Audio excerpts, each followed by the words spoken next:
जी introduction करेगा Imran Akram, chairman standing committee SNGAD, MPA PP 195. Raja Shaukat Aziz Bhatti MPA Rawalpindi PP 9. Amjad Ali Javed MPA PP 1212 बटेक Singh. Rana Rashid Manhas MPA PP 164 Lahore.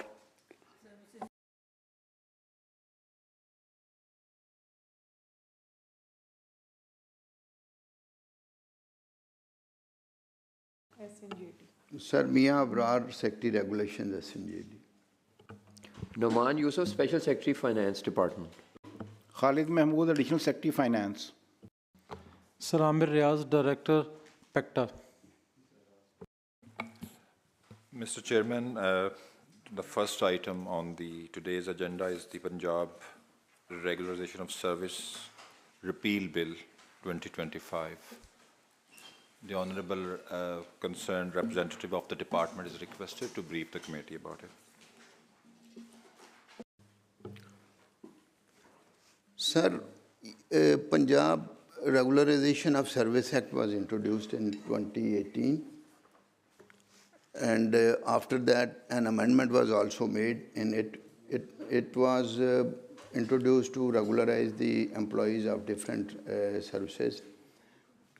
And at the time of the introduction, the length of service was 3 years when an employee could be considered for regularization.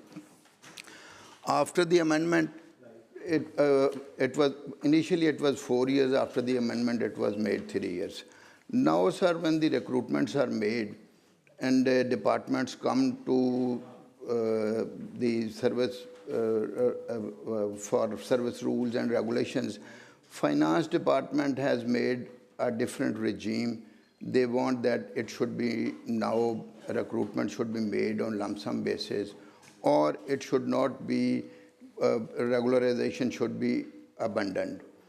After that, a summary was moved to the Chief Minister, and it was desired that the item should be placed in the Cabinet. It was placed in the Cabinet through circulation. It was approved by this repeal act was approved by the Cabinet, and after that, sir, it was also placed in the second meeting of the Cabinet for briefing of the Cabinet, and after that, an ordinance was also introduced because Assembly was not in session. Now, with the approval of the Chief Minister and after vetting this repeal act from the Law and Parliamentary Departments, it has been introduced in the Assembly to make it as an act. Thank you, sir. With the permission of the Chair, may the Law Department has any kind of view to make? Any comments that you find to? Sir मेरे ख्याल में ये policy decision है, government जो है empowered होती है इस हवाले से कि वो डिसीजन ले सके, तो अकॉर्डिंगली ऑर्डिनेंस इशू हुआ वो तो आपको पता है, ordinance is still in the field, yes, ordinance still in the field है, तो इसलिए मेरी तो सबमिशन ये होगी कि may be endorsed by the honourable committee. Sir इसमें वो जो ऑर्डिनेंस है उसकी कॉपी है यहाँ? जी जी सर, यही ऑर्डिनेंस की कॉपी ही है असल में जो रिपील बिल है, क्योंकि सर जो you can read here sir, जो वन लाइनर बिल है यही ऑर्डिनेंस के ही वर्ड्स हैं, सिवाय इसके कि जो ऑर्डिनेंस का जो एक्चुअल इंस्ट्रूमेंट है वो आप देख रहे होंगे सर, आखिर में रिपील किया जा रहा है उसको, ऑनरेबल हाउस उसको रिपील कर देगा और उसका फिलहाल तो वो फील्ड में है, बाद में वो फील्ड में नहीं रहेगा जब ये इनेक्टमेंट हो जाएगी। वो हम देखें तो सही, वो ऑर्डिनेंस में है क्या? सर आप मेन लॉ देखना चाहेंगे तो वो भी मौजूद है। अगर ऑर्डिनेंस आप देखना चाहें तो ऑर्डिनेंस इनफैक्ट यही है जो आपके मेंबर्स को रिपील लॉ की कॉपीज अगर हैं तो जो 2018 का लॉ है वो जरा काइंडली दे दें, जो 2018 का लॉ तो दिखाएं ना। जी जी ये हार्ड कॉपी से मैं आपको देता हूँ।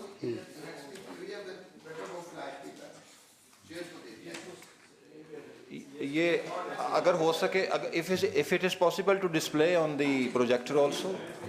नहीं, ये जो है इसमें इसके बेसिक फीचर को थोड़ा सा बता दें। जी जी सर काइंडली आप ज़रा SNGADC sir secretary regulation sir आपसे रिक्वेस्ट है कि आप अगर हो सके तो वो यहाँ डिस्प्ले करके अगर बता सकें जो सेक्शन 3 और 4 जो मेन उसके सेक्शंस हैं वो ज़रा बता दें। क्या कर रहे हैं उसमें?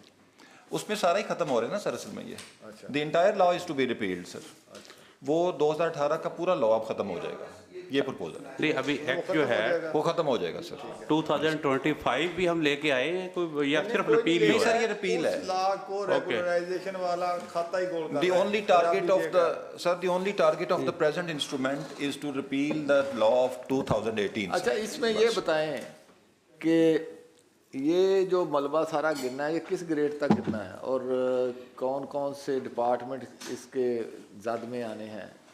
अगर इजाज़त दे तो मैं थोड़ा सा ऐड करना चाह रहा हूँ उसके बाद आपकी इजाज़त से। सर जी सर ये जो रेगुलराइजेशन का एक्ट था इसका सिर्फ एक ही पर्पज़ था कि all those appointments made on BPS mode but on contractual mode, उसमें लमसम निकाल के कंट्रैक्ट वाली वो जिसका BPS नहीं है उसके अलावा वो आउट हैं। जो BS के ऊपर अपॉइंटमेंट होती थी इनिशियली एक्ट ये प्रोवाइड करता था कि after 4 years service they can claim और the department can regularise them. उस डेट से जी सर वो काउंट भी नहीं होता था मासवा उसके कि पर्सनल पे स्केल फाइनेंशियल बेनिफिट्स के। बाद में अमेंडमेंट आई 4 years को 3 कर दिया गया था। अब जो रिपील हो रहा है इसका मतलब ये है कि रेगुलर अपॉइंटमेंट्स होंगी, लेकिन वो अपॉइंटमेंट्स जो कंट्रैक्ट पे होंगी वो अब रेगुलर नहीं हो सकेंगी, क्योंकि ये कानून सिर्फ इसी पर्पज़ के लिए था कि वो अपॉइंटमेंट्स जो मैं रिपीट कर रहा हूँ जी जो कंट्रैक्ट पे थी, BS पे थी, 3 साल की सर्विस हो जाती थी तो उसके बाद एम्प्लॉय जो है इंटाइटल्ड हो जाता था कि उसको कंसीडर कर लिया जाए कि रेगुलराइजेशन के लिए। गो के रेगुलराइजेशन के लिए फिर एक प्रोसेस भी था कि वो एक स्क्रूटनी से गुजरता था, उसकी एलिजिबिलिटी को देखा जाता था, एट द एंड अगर वो सक्सीड कर जाता था तो वो रेगुलर होता था from the date of regularisation. इसके जो मुतासरीन हैं वो किसी स्टेज पे उनका भी कोई मौक़िफ़ सुना गया है, उनकी भी कोई बात देखी गई है? जो लोग इससे मुतासर होंगे उनकी तादाद क्या है, उसका कोई आपके पास कोई स्टडी है कि कितने लोगों के चूल्हे बुझेंगे, कितने लोग मुतासर होंगे? आइंदा आने वाले को तो रास्ता ही बंद हो गया सर। तो इसमें वो कोई ऐसा डाटा को स्टडी है आपके वो पास? तो डिपार्टमेंट, लेकिन इसमें मैं गुजारिश ये करूं कि इस एक्ट के रिपील होने से किसी की एम्प्लॉयमेंट ख़त्म नहीं होगी। इसके अंदर कतन ऐसा कोई एलिमेंट नहीं है कि जो सर्व कर रहे हैं कंट्रैक्ट के ऊपर हैं तो उनका कंट्रैक्ट ही क्लोज़ कर दिया जाएगा, ऐसा कोई एलिमेंट नहीं है। और दूसरा ये कि वो तमाम लोग जो इस रिपील से पहले रेगुलराइज्ड हो चुके हुए हैं उसको भी इसके अंदर सेविंग दे दी गई है, वो सेव्ड हैं। लेकिन फ्यूचर में अगर किसी की 3 साल सर्विस पूरी नहीं हुई थी, इस ऑर्डिनेंस के आने के बाद पूरी हुई है तो उसकी इंटाइटलमेंट ख़त्म हो गई है for the purpose of regularisation. Sir यही तो मैं कह रहे हैं ना, यही तो चीज़ छुपी हुई है। आखिर कॉन्ट्रैक्ट की एक मुद्दत है ना, उसने ख़त्म होना है तो तब फारग हो जाना है। आज नहीं होना, कोई 3 महीने बाद हो जाएगा, कोई 6 माह बाद हो जाएगा, और साल बाद हो जाएगा। वो उसका हक ख़त्म कर रहे हैं ना। जो 90 डेज़ वाला फार्मूला था उसको ख़त्म कर रहे हैं, जो कॉन्ट्रैक्ट वाला था वो उसको ख़त्म कर रहे हैं। तो ये लोग जो इस चक्कर में आ गए थे कई अच्छे मौके छोड़ के नौकरियों में कि चलो मुस्तकिल हो जाएंगी, अब वो सारे मायूस ही होंगे। मेरा तो सिर्फ यही कहना है कि जिन पे ये बिजली गिरनी है उनको किसी स्टेज पे पूछा गया है, उनकी कोई राय ली गई है, या वो बेचारे बाद में जुलूस ही निकालेंगे, उनकी यहाँ आके रास्ते बंद करेंगे। तो आप तो कानून बना के ले आए, दे के चले जाएंगे हम, तो इसका जो भुगतना है हमने, तो वो उसकी मैं बात कर रहा हूँ। वो भी कहीं किसी ने देखा है उस बात को भी? ये हमारे पास भी अपना जिस तरह जो अमजद अली जावेद साहब ने फरमाया कि इस पर कुछ लोग अफेक्टीज आ जाएंगे जिनका कॉन्ट्रैक्ट इस वक्त चल रहा है, और हम जो है वो जो लॉ अपना जो एक्ट है ये रिपील हो जाएगा, तो वो कितने लोग हैं जो इससे अफेक्ट होंगे? सर इसमें थोड़ी सी मैं जो है ना वो रिक्वेस्ट करता हूँ कि ये कोई राइट किसी का एक्सटिंग्विश नहीं हो रहा, क्योंकि to be regularised is not a right. ये ना पुराने रेगुलराइजेशन एक्ट में कहीं लिखा हुआ था कि जी बंदे को ज़रूर जो है ना वो रेगुलराइज किया जाना है। इट वाज कि जी वो it could be after 3 years considered for regularisation, जिसके लिए एक पूरा मैकेनिज़्म था कि जी वो जो डिपार्टमेंट्स हैं उनकी कमेटीज़ जो है ना वो देखेंगी, अगर उसका जो है ना वो प्रीवियस रिकॉर्ड ठीक है और अगर डिपार्टमेंट की नीड है कि हम उसको जो है ना वो रेगुलराइज करेंगे तो वो उसको रिकमेंड कर सकते थे, जो एक प्रोसीजर दिया हुआ था अंडर द एक्ट। अब ये है कि ये जो एक्ट जो है वो रिपील हो रहा है, तो it's a policy decision of the government कि गवर्नमेंट जो है वो नहीं चाहती कि इन फ्यूचर जो है ना हम पेंशन लाइबिलिटी जो है ना वो जो है अपने ऊपर लें, और गवर्नमेंट जो है ना वो नहीं चाहती कि जी ये जो है ना वो रेगुलराइजेशन, अगर कोई कॉन्ट्रैक्ट है, कॉन्ट्रैक्ट तो एक्सटेंड होते रहते हैं, कॉन्ट्रैक्ट अपॉइंटमेंट पॉलिसी के तहत लोग जो है ना वो उसके ऊपर जो है ना वो भर्ती होके आए हुए हैं। अगर डिपार्टमेंट कंसिडर करेगा कि जी ये जो है ना 3 साल बाद अगर किसी का कॉन्ट्रैक्ट पूरा हो रहा है या 2 महीने बाद हो रहा है उसको एक्सटेंड करना, तो they can continue it in the contract mode. उसके लिए तो आपने वो टेन्योर पॉलिसी भी इंट्रोड्यूस कराई हुई है, ठीक है ना, तो उसमें ये तो वहाँ कोई जिक्र नहीं है कि आप वो तो उसका भी आप रास्ता बंद करेंगे, ठीक है ना, कि उस पर भी जब चाहे कान से पकड़ के बाहर खड़ा कर देंगे। तो उसका तो जो आप पेंशनरी बेनिफिट्स की बात कर रहे हैं, ठीक है, गवर्नमेंट जो है उसको देखती है कि हमारे फाइनेंशियल जो हम पे इम्प्लिकेशन आ रही हैं उसको किस तरीके से कोई देखा जाए। तो अब उसका मुतबादल हाल तो निकाल दिया गया था कि वो आप अभी उसमें 2 बिल, एक हेल्थ स्पेशलाइज्ड हेल्थ का भी था और प्राइमरी सेकेंडरी का भी था, उसका तो हल निकाल लिया उन्होंने कि उसको आप दे देंगे, लेकिन उस पर उनको जॉब सिक्योरिटी तो है। यहाँ तो फिर वो जॉब सिक्योरिटी किसी के पास है ही नहीं। इस वक्त अदालतों में जो लोग, कितने लोग गए हैं, सैकड़ों थाउजेंड्स में हैं जो अदालतों में हैं कि जी हमें रेगुलराइज किया जाए। इस बिल के बाद फिर वो सारे उनके राइट्स ख़त्म हो जाएंगे, वो तो फिर फारग हो जाएंगे सारे, और फ्यूचर भी नहीं रहेगा। आप दुरुस्त फरमा रहे हैं। मैं तो दोस्तों हमारे रिपीट करना चाह रहा हूँ मैं एक वर्ड को रिपीट करना चाह रहा हूँ जो सर ने भी फरमाया है कि regularisation is not a right. ये as a matter of right claim नहीं हो सकती थी even in the presence of the act. उसमें भी यही था कि वो सब्जेक्ट एक टेस्ट था जो डिपार्टमेंट एक स्क्रूटनी से, कमेटी से उसको आगे ले आके अगर वो सक्सेसफुल होता था तो फिर उसकी रेगुलराइजेशन डिपार्टमेंट उसको ग्रांट करता था। सुपीरियर जुडिशरी के डिसीजंस हैं, उसमें तो था कि जो बंदा 89 डेज से ज़्यादा सर्विस कर लेगा वो उसका राइट क्रिएट हो जाए। अच्छा, तो अब वो कहाँ खड़े हैं सारे? इस एक्ट के बाद, इस रिपील के बाद तो जो सुपीरियर जुडिशरी के फैसले फारग नहीं सर, वो अपनी जगह पे नो डाउट के मौजूद हैं, रहेंगे, लेकिन ये कानून की एक अलग हैसियत थी। इस कानून के आने से पहले भी वो फैसले मौजूद थे, बाद में भी जाहिर सी बात है जिस तरह आप फरमा रहे हैं कि लोग जाएंगे कोर्ट्स में, तो कोर्ट भी इसके ऊपर अगर इस लॉ को सुपीरियर जुडिशरी जो है वो उन फैसलों की रोशनी में अल्ट्रा वायरी कर दे, फिर नहीं सर, फिर सारी आपकी ये तो सर सारी हम कहाँ खड़े हैं? ये तो सर कॉन्स्टिट्यूशनल प्रेपोजिशन और पोजीशन है कि कोर्ट इसको अल्ट्रा वायरीज तो डिक्लेयर नहीं कर सकती है। आप लॉ डिपार्टमेंट को रिप्रेजेंट कर रहे हैं, आपका इस पे क्या मौक़िफ़ है? सर मैं एक्सप्लेन करता हूँ। सर इसमें ये है कि वो 2 चीज़ें जो है ना डिफरेंट हैं।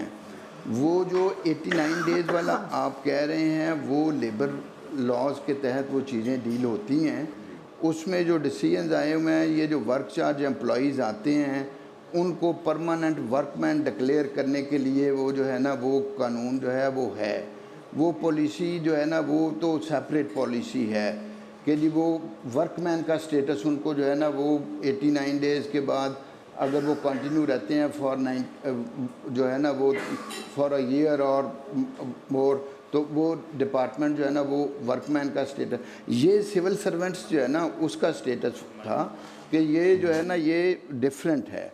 तो इसलिए इससे उस चीज़ वो जो वर्क चार्ज एम्प्लॉइज़ हैं ना वो पहले भी इसकी वो कैटेगराइजेशन में नहीं आ रहे थे। देखें मेरी बात सुने, सिविल सर्वेंट्स जो हैं, एक अब इसकी ज़रा वजाहत फरमा दें, सिविल सर्वेंट और गवर्नमेंट सर्वेंट में क्या क्या फ़र्क है?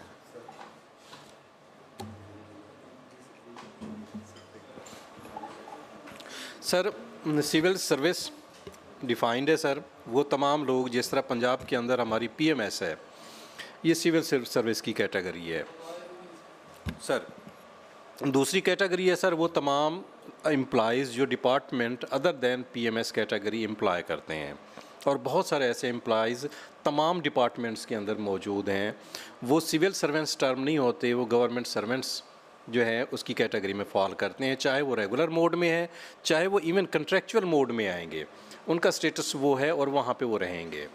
अब ये जो रेगुलराइजेशन की रिपील है, ये बेसिकली ओवरऑल इस चीज़ को मना अब करेगी, या इसका कंसीक्वेंस ये होगा कि डिपार्टमेंट चाहे वो पीपीएससी के ज़रिए कंट्रेक्चुअल मोड पे बीएस पे रखता है या डायरेक्ट रिक्रूटमेंट में आता है, तो वो अब रेगुलराइजेशन का सफ़र उसका तय नहीं हो सकेगा। वो 10 साल सर्विस करे, जितना भी करे डिपार्टमेंट को जितना भी नीडेड है वो कंटिन्यू करेगा, लेकिन वो रेगुलराइजेशन की तरफ मैटर अब नहीं जा सकेगा।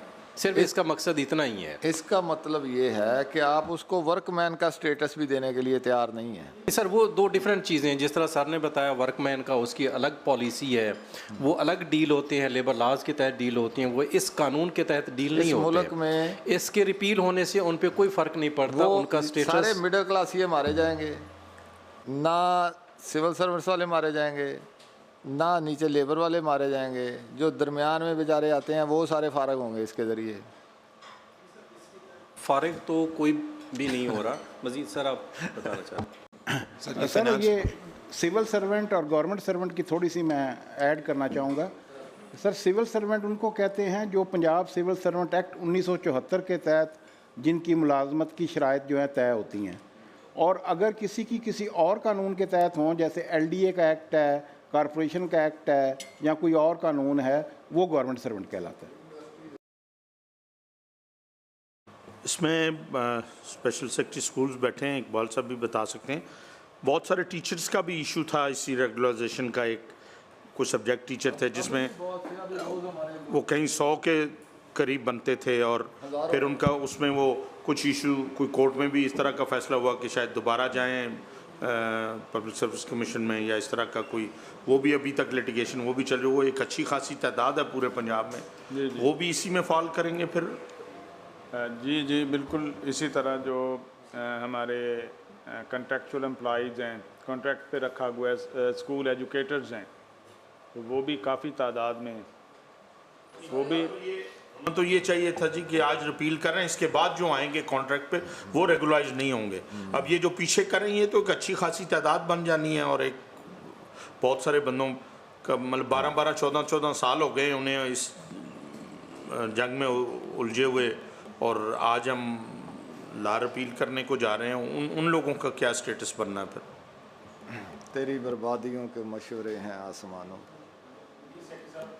जी फिगर्स वैसे होने चाहिए थे हमारे पास, क्योंकि हमने ये चीज़ डिसाइड करनी है कि जी इस वक्त जो कंटिन्यूइंग हमारे कॉन्ट्रैक्ट्स हैं, वो नंबर ऑफ कॉन्ट्रैक्ट्स इतने ही चल रहे हैं, इतने लोग इस पे अफेक्ट होंगे, और इनका इतने टाइम बाद कॉन्ट्रैक्ट जो है वो एक्सपायर हो रहा है, तो थोड़ी सी समझने में ज़रा आसानी हो जाती है। सर इसमें जो है ना वो ये है कि पंजाब के जो फाइनेंस बैठा हुआ है, जो हमारी जो बजटिंग है ना उसमें कोई इस तरह की सेग्रीगेशन नहीं है। इन्होंने एजी को कहा था कि जी कोई सेपरेटर लगाएं कि जिसमें कॉन्ट्रैक्चुअल एम्प्लॉइज़ और वो जो है ना वो उनका डिफरेंट स्टेटस हो उसमें, लेकिन अभी वो सैप में इनका सेपरेटर इस तरह का भी पिकअप नहीं हो सका इन दी अकाउंटिंग सिस्टम। लेकिन सर ओवरऑल जो है ना वो पंजाब में वो कोई 12 लाख के करीब एम्प्लॉइज़ हैं। फाइनेंस से मैंने फिगर जो है ना वो आज आने से पहले कलेक्ट की थी। इसमें जो है ना जो 3 साल के पुराने हैं वो तो सर वैसे ही जो कंसिडर होके, और अब आपकी हाउस के लिए सर जो है ना वो कोई ऐसी बात नहीं है जो आपके। अब मैं सर आपको बताता हूँ कि ये जुलाई जो है ना 22 से वैसे ही बैन है रिक्रूटमेंट के ऊपर, और 3 साल के बाद जो है ना वो तो लोग जो है ना वो आए ही नहीं हैं, 3 साल हो गए हैं। और उनसे पहले जिनकी मुद्दत होगी है वो तो डिपार्टमेंट ने अपना देखना था कि वो अगर कंसिडर करके उनको रेगुलराइजेशन कर लेता तो वो कर लेता। अब ये है कि अभी जो एसएनई की पोस्टें हैं फ्रेश जो हैं फाइनेंस ने दी हुई को तकरीबन 28,000 के करीब हैं इस साल की, और जो पुरानी कंटिन्यूड हैं वो भी जो है ना वो 19,000 के करीब हैं। तो इसमें वो उस तरह का कोई वो नहीं है, क्योंकि सर हमने वेरी फ्रैंकली हम जो डाटा आप कह रहे हैं ना वो उस तरह का डाटा डिपार्टमेंट्स के पास है।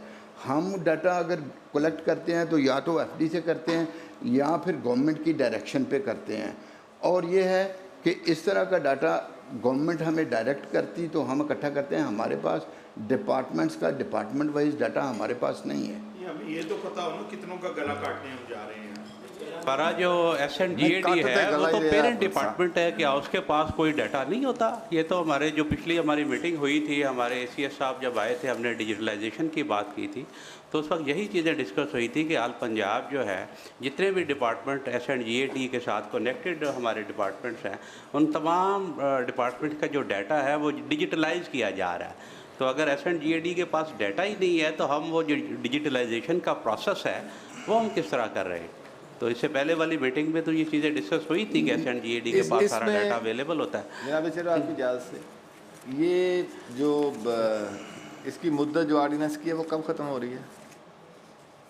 इन्फोर्समेंट डेट नादिर साहब ज़रा देखिएगा, अगर गजट नोटिफिकेशन है आपके पास डेट ऑफ इन्फोर्स ये सर 31 को ऑर्डिनेंस जो है ना 31 अक्टूबर को नोटिफाई हुआ है। अक्टूबर तो वी वुड रिक्वेस्ट कि ये बिल जो है इसको सर जी एज पर आर्टिकल 128 का पॉलिसी डिसीजन 90 डेज तक वैलिड है आर्टिकल 128 के मुताबिक। 31 ऑफ अक्टूबर को कह रहे हुआ है, दिसंबर तक जाएगा। Still in field and more days to come, ये आगे 31 दिसंबर तक जाएगा। नवंबर दिसंबर 31 ऑफ अक्टूबर है ना प्रोमलगेशन डेट, 31 ऑफ अक्टूबर है तो पूरा सर जो नवंबर दिसंबर जनवरी तक जाएगा, जनवरी में भी रहेगा। हाँ तो अभी वक्त है ना, इसको ज़रा एक डेट ले लें इस पे। ऑलरेडी ऑर्डिनेंस तो इन्फोर्स है ना जी सर। सर अभी भी तो उसके भी 60 डेज पड़े हुए हैं। ऐसे भी को फेस एक डाटे के साथ इन्हें दोबारा बुला लें ताकि कंप्लीट डाटे के साथ पता चले। एक सर अर्ज़ है जी, अगर कमेटी हमें थोड़ा सा इसमें असिस्टेंस ये है सर कि अगर सेशन आएगा मीनवाइल तो अगर ये रिकमेंडेड होगा तो इसकी रिपोर्ट जनाब की इजाज़त से हाउस में जब चली जाएगी तो उसके अकॉर्डिंगली फिर ये इनेक्टमेंट हो सकेगी।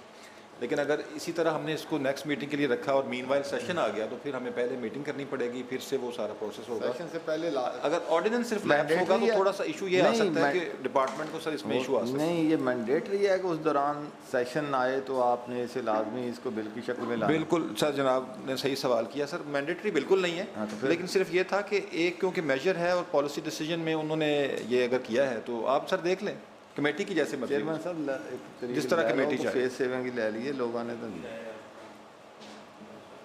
चेयरमैन साहब और कमेटी मेंबर्स डिसाइड कर लें। इसका क्वेरी कर लें नेक्स्ट मीटिंग पे कर लें या ये कर लें जब से इसको इन्फोर्स किया है ऑर्डिनेंस को उस डेट से पहले करें जो क्लेरिफिकेशन दी है डिपार्टमेंट ने कि ये जो कानून आने वाले वक्त नहीं। एक और क्लैरिफिकेशन भी डिपार्टमेंट की तरफ से आई थी, जस्ट आई रीट्रेट, वो उन्होंने कहा है कि मोस्टली जो लोग हैं जो इफेक्टिव हैं शायद नंबर कम हो क्योंकि मीनवाइल बैन भी रहा है सर 2022 से तो आप सर डाटा जो चाह रहे हैं अगर आप लेना चाहें तो आप ले लें sir.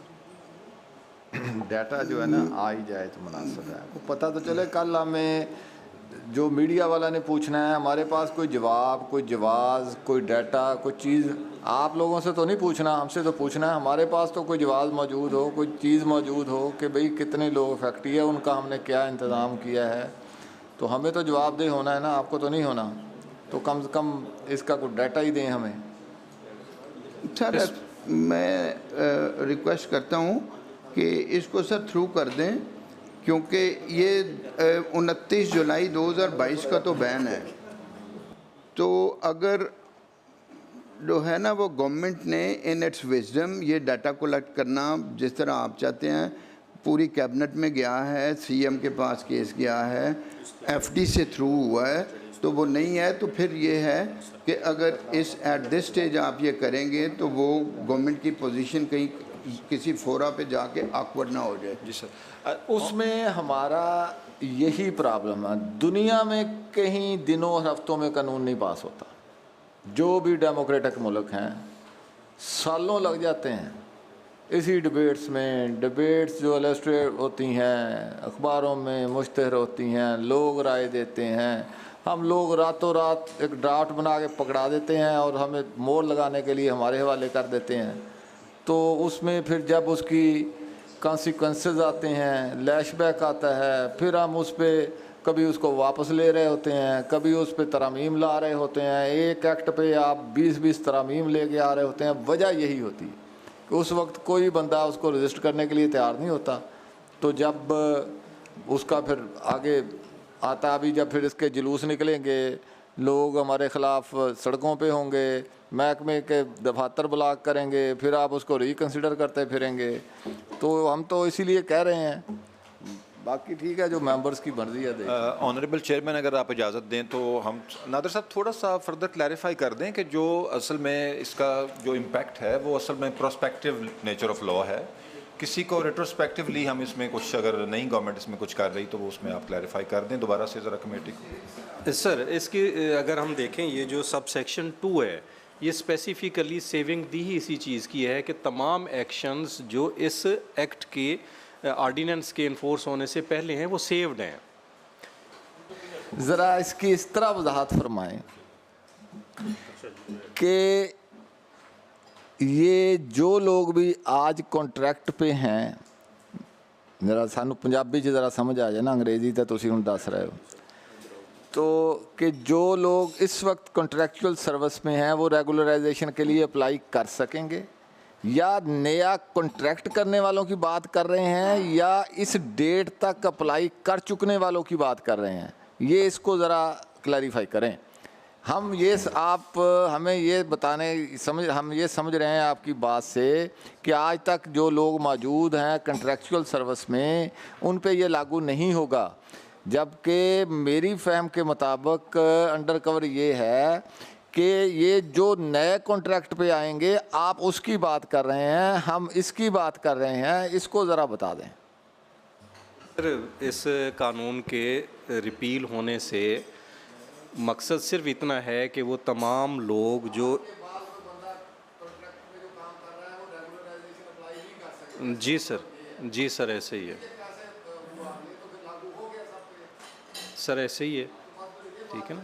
At the time of repeal जो रेगुलर हो चुके थे वो सेव्ड हैं, जिनका टेन्योर पूरा नहीं था या वो अभी तक रेगुलर नहीं हुए, नो डाउट कि वो इस एक्ट के रिपील होने से, मतलब जिनका कॉन्ट्रैक्ट चल रहा है, वो चलता रहेगा, कंटिन्यू है, कॉन्ट्रैक्ट चलता रहेगा, लेकिन उनका जो ये इंटाइटलमेंट है जी वो खत्म हो जाएगा। नादर साहब एक और छोटा सा पॉइंट है, स्लाइटली सटल पॉइंट, लेकिन वो पॉइंट भी बिल्कुल वैलिड है। आपने दुरुस्त फरमाया कि जिस तरह इसका इम्पैक्ट होगा, और मैं वैसे एक छोटा सा एक फ़ायदा मिलेगा कुछ लोगों को, जैसे for example the date of repeal of the law of 2018 है, जो उस डेट तक अगर किसी का 3 इयर्स पूरे हो गए थे तो अप्लाई चाहे वो आज करेगा, वो उस डेट से बेनिफिट ले सकता है। वो तो चूंकि एक जो एक्ट के तहत उसका टेन्योर पूरा था, उसकी सेविंग का फायदा हो जाएगा, केस चल पड़ा, उसको तो ये बार नहीं कर रहा है। ये तो बार सिर्फ इस चीज़ को कर रहा है कि इसके रिपील होने के बाद रेगुलराइजेशन का जो जिसे हम राइट कह रहे हैं वो अब राइट उसका नहीं रहेगा, वो उस कैटेगरी में फॉल नहीं करेगा, क्योंकि ओवरऑल गवर्नमेंट ऑफ पंजाब ने रेगुलराइजेशन की पॉलिसी ही वापस ले ली। जिसके 3 साल पूरे हो गए उसका राइट तो अक्रू कर गया है ना सर, वो डेट ऑफ रिपील था। नहीं सर, नहीं देखिए, अगर आज तक जिसका केस कोर्ट में भी है वो भी उस पर भी ये लाई कर गया। जो हो चुके हैं सिर्फ उनकी बात है, वो तो हो चुके हैं, उनकी तो बात ही नहीं है। बस मुख्तसर ये कि वो नहीं माने। मेरी तो हम्बल सबमिशन ये होगी कि इस बिल को ऑनरेबल कमेटी रेकमेंड करे। हाँ, जनाब की जिस तरह क्यूरीज़ हैं इसके लिए स्पेशल एक मीटिंग बुला लें जिसमें डिपार्टमेंट जो है जो भी डायरेक्ट करेंगे वो डाटा है वो चीज़ें हैं वो जनाब को आके ब्रीफ कर देंगे। इस मीटिंग में कोई आप उसका डाटा जो भी चीज़ें सर चाहें। चलें जी, हम इसको यूनानिमसली जो है सब्जेक्ट टू कंडीशन करते हैं कि आप नेक्स्ट मीटिंग में इसका डाटा हमें दे देंगे। ठीक, ऑलराइट।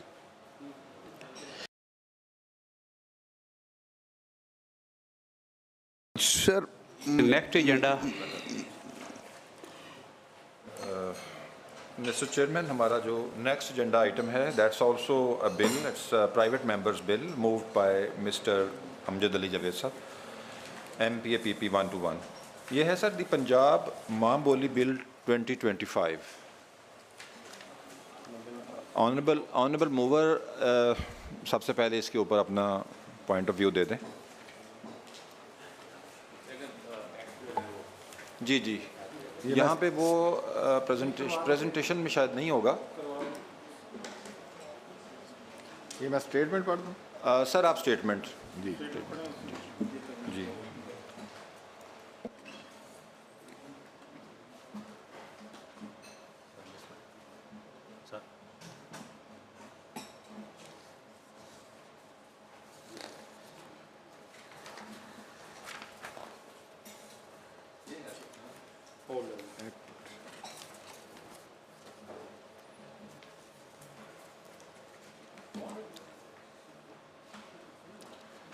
जी, मेरा मकसद पंजाब में अपनी मादरी ज़बान का फ़रोग़ है और इसका समाजी मुआशरती हवालों से जो चीज़ों को है उनको रेगुलराइज करने का, और इसमें जो टीचिंग है तालीमी अदारों में इसको नाफज करने के लिए प्राइमरी सतह तक के लिए, कम से कम प्राइमरी की सतह तक के लिए जो है वो इस ज़बान को लागू किया जाए, पढ़ाया जाए, लाजमी करार दिया जाए। जैसा दूसरों सूबों में उनकी मादरी ज़ुबानें हैं, वो सारे सूबे सिंधी है, KPK है, बलूचिस्तान है, वहाँ उनकी मादरी ज़बानें पढ़ाई जा रही हैं, सालों से पढ़ाई जा रही हैं। तो हमारा सूबा दुनिया का अगर मुल्क हो तो 12वां मुल्क होगा आबादी के लिहाज से दुनिया में, और पंजाबी दुनिया में बोली जाने वाली बड़ी ज़बानों में एक ज़बान है। और बदकिस्मती से हम किसी कम्प्लेक्स का शिकार हैं। हम अपने तलीमी अदारों में अपने बच्चे हमारे जो हैं वो भूलते जा रहे हैं अपने मुआशरत को, अपने कल्चर को। तो जब ये पढ़ाई जाएगी तो ये चीज़ ज़िंदा रहेगी, बच्चे कल्चर से मानूस रहेंगे। अपनी दुनिया के अंदर जो हिस्ट्री है या स्टडीज़ हैं वो कहती हैं कि उस वक्त तक कोई कौम मुल्क तरक्की नहीं कर सकता जब तक वो अपनी मादरी ज़बान में इल्म का हसूल नहीं करता। तो हमारे यहाँ हमें पाँच चीज़ों का तर्जमा करना पड़ता है। पहले हम अरबी पढ़ते हैं, उसका तर्जमा करते हैं, फिर घर में पंजाबी बोलते हैं, फिर स्कूल में उर्दू बोलते हैं, फिर उर्दू के बाद अंग्रेज़ी बोलते हैं। तो हम तो सारा दिन इनोवेशन हमने क्या हमारी दरसगाहों में होनी है, क्या कोई नए आइडियाज़ आने हैं, हम तो ज़हनों में तर्जमे करते ही सारा उम्र गुजार देते हैं। तो ये उसके लिए है कि कम से कम बुनियादी तौर पर हम एक कौम की हैसियत से इस चीज़ को अडाप्ट करें कि हमारे जो तालीमी अदारे हैं वहाँ प्राइमरी की सतह तक इसको बतौर लाजमी मजमून के पढ़ाया जाए। जब वो मजमून पढ़ाया जाएगा तो लाजमी उस मजमून में उनकी रहतल के हिसाब से, उनके कल्चर के चीज़ों के हिसाब से तारीख़ जो है, उनके हीरोज़ भी पढ़ाए जाएंगे जो अब भूलते जा रहे हैं हमारे। तो उसके लिए लोग जुड़े रहेंगे, अपनी तारीख़ को भी जानेंगे, अपने कल्चर को भी जानेंगे। ये उसका एक फ़ायदा होगा। ये मेरी सबमिशन है, उसके सामने मैंने रखा है ये कि इसको पढ़ाया जाए प्राइमरी सतह तक स्कूलों में। ये है जनाब इसके ऑब्जेक्ट और रीज़न। सर इसमें मैं जनाब चेयर की अगर इजाज़त हो तो सर इसमें जो प्राइमरी ऑब्जेक्ट जनाब बयान फरमा रहे हैं उसके लिए आपने टर्म भी प्रपोज़ की है माँ बोली, तो क्या कोई ये जनाब बता सकते हैं कि माँ बोली से मुराद पंजाब के अंदर कौन सी ज़बानें इसकी एम्बेड में आएंगी? पंजाब में पंजाबी ही ज़बान है, उसमें लहजे हैं। जब इसकी आप एटमोलॉजी पे जाएंगे, लैंग्वेज की बात करेंगे तो पंजाबी है। अब उसके इलाकाई लहजे हैं, पोटोहारी है, सराकी। अब सराकी की हम अगर बात करते हैं तो सराकी डीजी खां वालों की और है, मियाँ वालों वाले की और है, मुल्तान वालों की और है, ठीक है ना। बेसिक है पंजाबी। जब हम पंजाब का, आप सिंध की बात करें तो वहाँ 60% सराकी बोली जाती है, लेकिन पढ़ाई सिंधी जाती है। तो यहाँ जब हम पंजाबी की बात करते हैं, इसमें हमने आज का ऑप्शन रखा है कि अगर जैसे सराकी जो हमारा जनूबी पंजाब है, वहाँ उनकी दरसगाहों में अपर लेवल तक सराकी के शोबे कायम हो चुके हैं। वो सारे लोगों को अपनी अपनी सतह तक उनको है कि अगर कोई इलाकाई ज़बान के मुताबिक, हमारा आईन पाकिस्तान भी इजाज़त देता है, हमारा सूबे का भी रूल्स ऑफ बिज़नेस जो असम्बली के भी इजाज़त देते हैं, तो वो इजाज़त मौजूद है। लेकिन इसको हम जब बात करेंगे तो हम पंजाबी की बात करेंगे। वो फिर आगे इलाकाई अगर कोई करना चाहते हैं तो वो अलग से उसमें उनकी प्रोविजन मौजूद रहेगी। साहब आप इस पर कोई आर्टिकल 251 के लिहाज से कोई कमेंट, सर का कमेंट पहले ले लेते हैं। ठीक है जी। जी जी ऑनरेबल अराकीन पंजाब असम्बली, दूसरे दीगर मोहतरम कोलीग्स, ये इशू जो है इसको हमने डेलिब्रेशन की है डिपार्टमेंट ने। हमारा एक अदारा पहले पीसीटी भी था, वो अब डिफंक्ट हो गया है। उसके बाद अब पैक्टा है जो Punjab education training curriculum assessment authority है, उसमें इस पे डेलिब्रेशन हुई है और उन्हीं का ये मैंडेट है। तो उनसे उनकी जो कमेटी है उसमें इस पे अच्छी सैर हासिल बहस की है। तो उन्होंने ये कहा है कि इससे एक तो बर्डन बहुत ज़्यादा बढ़ जाएगा बच्चों पे।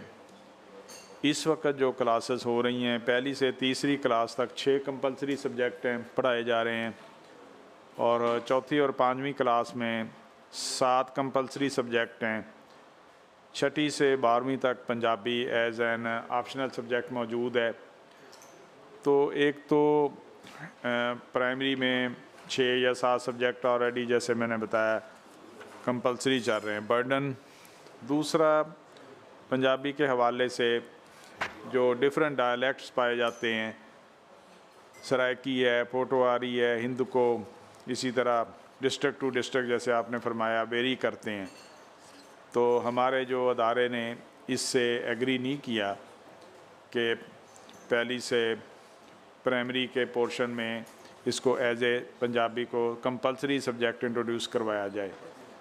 तो school education department government of Punjab इस प्रपोज़ल से एग्री नहीं करता जी। नादर साहब 251 और 2 में क्या कहते हैं, ज़बानों, कौमी और इलाके ज़बानों के मतलब क्या कहता है पाकिस्तान? आए तो रेड विद करें तो वो नेशनल लैंग्वेज उर्दू की बात कर रहा है वो जी।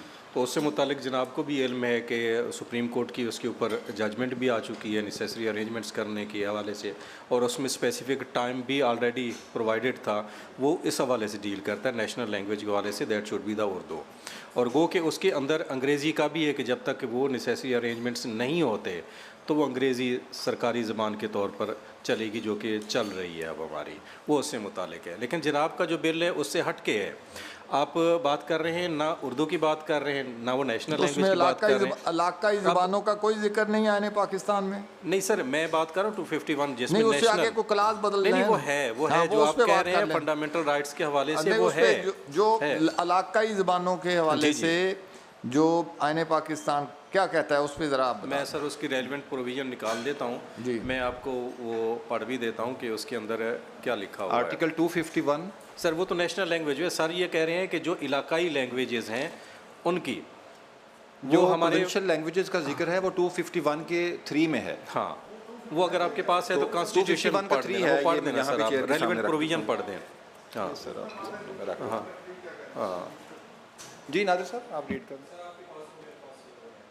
अच्छा ठीक है, मैं सर रीड कर, मैं यहाँ से इसको 251 का 3 में रीड कर रहा हूँ।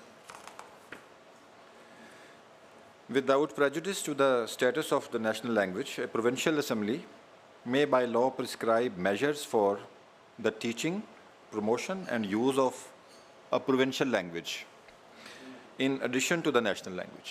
ये है सर, प्रोविंशियल लैंग्वेज का है ना, जो माँ बोली है वो क्या प्रोविंशियल लैंग्वेज का स्टेटस उसको अवेलेबल है? ठीक है ना। हाँ नहीं सर, माँ बोली में जो हमें एक कॉमनली या जनरली समझ आता है वो एक से ज़्यादा हो सकती है। रिस्पेक्टेड मूवर की परमिशन से मैं थोड़ा सा ऐड कर देता हूँ। मूवर का यही इंटेंशन है जो शायद आप चाह रहे हैं कि उन्होंने 251(3) में ही ये सारा बहुत अच्छा एक ब्रेन चाइल्ड दिया है, लेकिन जाहिर है कि टर्म के ऊपर आप बात कर रहे हैं तो वो सर यहाँ बैठे हैं, टर्म के ऊपर बात हो सकती है कि माँ बोली या instead of that any other word, या प्रोविंशियल लैंग्वेज जो वर्ड आइन ने यूज़ किया है वही वर्ड, वो वर्ड तो हम देख सकते हैं ना कमेटी। यानी नादिर साहब के कहने का मकसद जो मैं समझाऊँ वो ये है कि डिक्लेयर्ड प्रोविंशियल लैंग्वेज क्या जो सिंध में उन्होंने इसको अपने निसाब में लेके आए हैं तो वहाँ पे उन्होंने कोई डिक्लेयर किया है या हमारे डिक्लेयर नहीं है? मैं थोड़ा सा इस बात को ज़रा फर्दर एलेबोरेट मेरे ख्याल में सर जो वहाँ पे सिंधी का है उस वक्त, क्योंकि सिंध के अंदर आपने देखा होगा कि उनकी जो लाज हैं उनकी ट्रांसलेशन भी उसी के अंदर सिंधी के अंदर हुई है, उर्दू में नहीं है। इंग्लिश और सिंधी उर्दू भी वर्जन उसमें मिलता है और उसमें जो टीचिंग है वो सिंधी में चल रही है। हमारे यहाँ पंजाब में ये है कि उर्दू में है और यहाँ किसी हद तक जाए, क्योंकि वो जो पंजाबी का भी हमारा एक प्रिजर्वेशन ऑफ पंजाबी लैंग्वेज का एक्ट है उसके तहत भी कुछ है। लेकिन जिस तरह सर ने कहा स्कूल एजुकेशन डिपार्टमेंट ने कि अगर हम अपने सिलेबस को देखें इस प्राइमरी लेवल के ऊपर तो हमारी वहाँ पे क्या स्कीम है, एक दूसरा जो जनाब की इस प्रपोज्ड बिल के अंदर स्कीम है वो सारी की सारी गवर्नमेंट को फोकस कर रही है, जबकि गवर्नमेंट ने ये सारा जो एक है एजुकेशन है, सिलेबस है, करिकुलम है, टेक्स्ट बुक्स हैं, उसके लिए एक अलग पैक्टा के नाम से अथॉरिटी बनाई हुई है जिसको सारी पावर्स हैं कि उन्होंने ये सारे काम करने हैं जो कि कर भी रहे हैं। तो इस हवाले से भी इस जो बिल है इसकी स्कीम बतौर इंडिविजुअल यानी कि अलग के इंडिपेंडेंट बिल के तौर पर वो भी एक यानी कि लेजिस्लेटिवली शायद सूट नहीं कर रही है। अगर हमने इसको फ़र्ज़ किया जाना भी है इस प्रपोज़ल को लेके तो हमें ये देखना होगा जो ऑलरेडी अवेलेबल लॉ है कहीं हम उसके अंदर इन चीज़ों की इंसर्शन करके अथॉरिटी को एम्पावर करके तो अपनी इस इंटेंट को सक्सेसफुल कर सकते हैं या नहीं कर सकते हैं, ये भी हमें एक उस पर देखना पड़ेगा। मुझे इजाज़त है जी। Sir please. जो इकबाल साहब ने कहा उसका जवाब दे दिया आपने। सिंध वालों के बच्चे नहीं पढ़ रहे, बलोचियों के बच्चे नहीं पढ़ रहे, पख्तूनों के बच्चे नहीं पढ़ रहे, ठीक है। पख्तूनों में KPK में मेजर पोर्शन जो है वो दरी बोलते हैं, ठीक है, लेकिन वहाँ पश्तो है। सिंधियों में 60% सराइकी है, वहाँ सिंधी है। जो दरसगाहों की बात है वो आपने कर दी। पैक्टा का जो अदारे बनाए जाते हैं ना, अथॉरिटियाँ, कंपनियाँ, ये तो आप लोगों के लिए बनाए जाते हैं, नौकरियों के लिए, सीटें पैदा करने के लिए। 12-12 लाख पे जो MD, डायरेक्टर, वो भर्ती करने के लिए। जो हाल उनका है, कोर्स की किताबें उठा के दे लें, क्या तीर मारा है, एक एक सफ़े पे 11-11 गलतियां हैं, ठीक है ना। ये इनका काम है। सिलेबस इन्होंने बनाया है, साल ख़त्म होने को आया, अभी तक ये फ़ैसला नहीं कर पाए क्या स्मार्ट करना है, कितना छोड़ना है, कितना पढ़ाना है, उसमें गलतियां हैं। तो ये बड़े बड़े लोग जो है ना, ये सिर्फ अंग्रेज़ी अच्छी बोल ही सकते हैं, तो इसीलिए ये अदारे बनते हैं। ये आप लोग बना के लाते हैं, यहाँ बन जाते हैं, लेकिन काम जो है ना, जो पहले टेक्स्ट बुक करता था वो शायद इससे बेहतर कर लेता था। उससे आगे से आगे एक दूसरे पे और से और बनाए जाते हैं। तो ये कोई लॉजिक नहीं है। और ना अथॉरिटियाँ, अदारे इस हाउस के इख्तियार को चैलेंज कर सकते हैं। वो अगर ये हाउस, ये मेंबर्स यहाँ दोस्त मौजूद हैं, अगर ये इस बिल को पे को फैसला करते हैं, इनकी राय, अगर ये नहीं चाहते कि पंजाबी की तरवीज हो यहाँ हम भी अपनी मादरी ज़बान के फ़ख्र कर सकें, हमारे बच्चे भी पंजाबी जान सकें, सीख सकें, बोल सकें, तो फिर ठीक है, इनका इख्तियार है। तो जमहूरियत है, अगर इनकी अक्सरियत की राय मेरी राय के ख़िलाफ़ है तो फ़ाबिहा।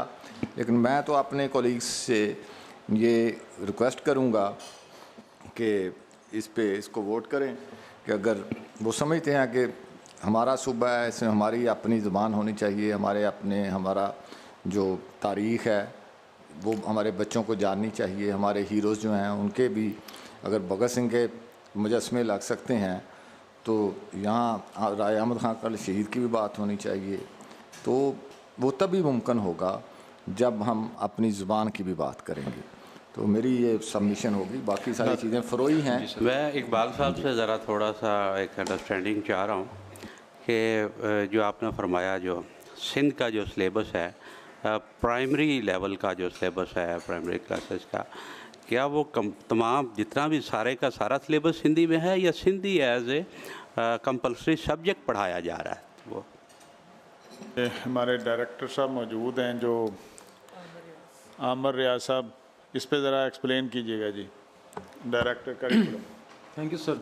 सर आपकी इजाज़त से, जैसे सर ने कहा वहाँ पे बेसिकली दो मेजर फैक्टर हैं, एक सिंधी है और एक महाजर हैं। तो उन्होंने अपने बच्चों की आसानी के लिए ये किया कि जो बच्चे सिंधी हैं वो सिंधी पढ़ते हैं एज ए मेजर सब्जेक्ट के तौर पे, और आसान उर्दू के नाम से एक हल्का सा कोर्स पढ़ते हैं, एंड वाइस वर्सा। अगर महाजर बच्चे हैं तो वो उर्दू पढ़ते हैं और थोड़ी सी सिंधी पढ़ते हैं। बाकी जो उनकी बुक्स हैं, साइंस है, मैथमेटिक्स है और अदर सब्जेक्ट्स की बुक्स हैं, वो आपकी इंग्लिश या उर्दू में ही है सर। यस। एक सवाल सर, नादिर साहब एक क्वेश्चन था, ये जो लॉ है, जो बिल है अभी जो हम डिस्कस कर रहे हैं, क्या ये को एग्जिस्ट कर सकता है उस एग्जिस्टिंग लॉ की मौजूदगी में, या कि लाजमी तौर पे आपका व्यू है कि उसी को ही अमेंड करने से ही लीगल कन्फ्लिक्ट से हम अवॉइड कर सकेंगे? सर मैं किस तरह मुमकिन होगा? जी जी सर, मैं गुजारिश करता हूँ सर, इसमें दो चीज़ें हैं। एक तो ये है कि जब एग्जिस्टिंग लॉ मौजूद है और इसके मेजर पोर्शन को वो कवर करता है, तो आइडियली तो उसी के अंदर ही सूटेबल अमेंडमेंट्स करके तो किया जाना लेजिस्लेटिवली सूटेबल वायबल होगा। दूसरा ये है कि सर जनाब भी जानते हैं कॉन्स्टिट्यूशनली कि इस एक्ट को अगर देखें तो इसके अंदर फाइनेंशियल इम्प्लिकेशंस भी इन्वॉल्व हैं। तो वो जो प्रिंसिपल है मनी बिल वाला, वो भी इसके ऊपर किसी हद तक एप्लीकेबल हो जाता है। तो जो कॉन्स्टिट्यूशन रिक्वायर कर रहा है वो यही है कि वो गवर्नमेंट के थ्रू ही आना चाहिए।